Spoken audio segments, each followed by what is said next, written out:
Алишер Сахатов.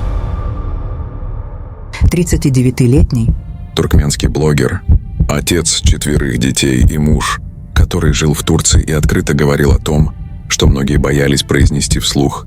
В своих материалах он рассказывал о коррупции, жестокости силовиков, угрозах, произволе и унижениях, с которыми сталкиваются туркменские граждане, как внутри страны, так и за ее пределами. Его голос стал важным источником правды для тех, кому систематически затыкали рот.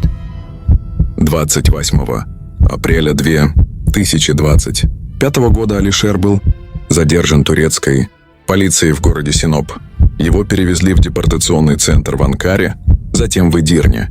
Несмотря на то, что Конституционный суд Турции 14 июля постановил приостановить депортацию и обязал власти обеспечить защиту Сахатова и не выдавать его Туркменистану, где ему грозят пытки и произвольное лишение свободы, 24 июля депортационный центр неожиданно сообщил об освобождении блогера. После этих слов Алишер исчез. Последний разговор со супругой состоялся именно в этот день, 24 июля. После этого связь полностью оборвалась. Адвокатам сообщили, что Алишера якобы перевели в другой центр, однако ни одно учреждение не подтвердило его прибытие. Туркменское консульство заявило, что не располагает информацией. Все это указывает на то, что Алишера Сахатова могли тайно вывести и передать туркменским спецслужбам. Правозащитная организация Human Rights Watch открыто предупреждает: в случае возвращения в Туркменистан Сахатову грозят пытки, жестокое обращение и преследование. Туркменистан десятилетиями практикует насильственные исчезновения, тайные тюрьмы, запугивание критиков и давление на их семьи. Там, где государство строит свою власть на страхе, любое слово правды воспринимается как угроза режиму.